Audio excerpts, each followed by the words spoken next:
Segunda leitura. Primeira carta de São Paulo aos Tessalonicenses. Paulo, Silvano e Timóteo, à Igreja dos Tessalonicenses, reunida em Deus Pai e no Senhor Jesus Cristo. A vós, graça e paz. Damos graças a Deus por todos vós, lembrando-vos sempre em nossas orações. Diante de Deus, nosso Pai, recordamos sem cessar a atuação da vossa fé, o esforço da vossa caridade e a firmeza da vossa esperança em nosso Senhor Jesus Cristo. Sabemos, irmãos amados por Deus, que sois do número dos escolhidos, porque o nosso Evangelho não chegou até vós somente por meio de palavras, mas também mediante a força que é o Espírito Santo, e isso com toda a abundância.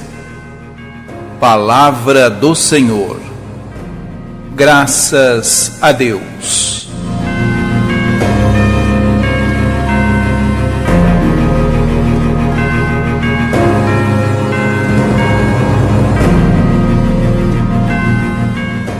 Por 5 domingos consecutivos, começando neste, a segunda leitura será tirada da primeira carta aos Tessalonicenses, o escrito mais antigo do Novo Testamento. A comunidade cristã de Tessalônica foi fundada por Paulo em sua segunda viagem missionária, por volta do ano 50. A carta foi escrita no ano seguinte, quando Paulo já estava em Corinto, ainda na mesma viagem. A permanência de Paulo em Tessalônica foi muito curta, em virtude da perseguição dos judeus.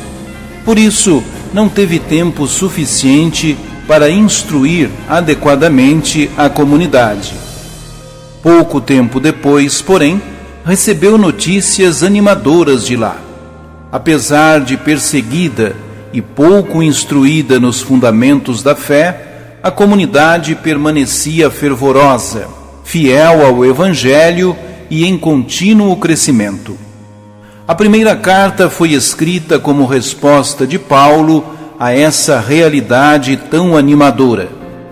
A leitura contém a introdução da carta, com a saudação inicial e solene ação de graças, que praticamente descreve a comunidade, pois os motivos da ação de graças são as próprias qualidades da comunidade, a atuação da fé, o esforço da caridade e a firmeza da esperança, as 3 virtudes fundamentais da vida cristã, as quais mais tarde a Igreja definiu como teologais, estavam sendo vivenciadas intensamente pelos tessalonicenses. Com efeito, as expressões que acompanham cada uma delas revelam o quanto eles responderam ao Evangelho de maneira dinâmica e concreta. Isso tudo é motivo de ação de graças a Deus e confirmação de que eles foram admitidos entre seus escolhidos. Os tessalonicenses, portanto, não assimilaram o Evangelho anunciado por Paulo e companheiros como mero discurso, mas como força transformadora de Deus no mundo.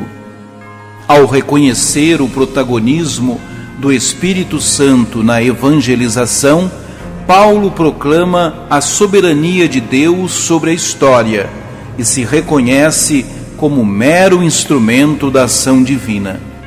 A resposta positiva dos tessalonicenses ao anúncio do Evangelho prova que aceitaram a soberania de Deus.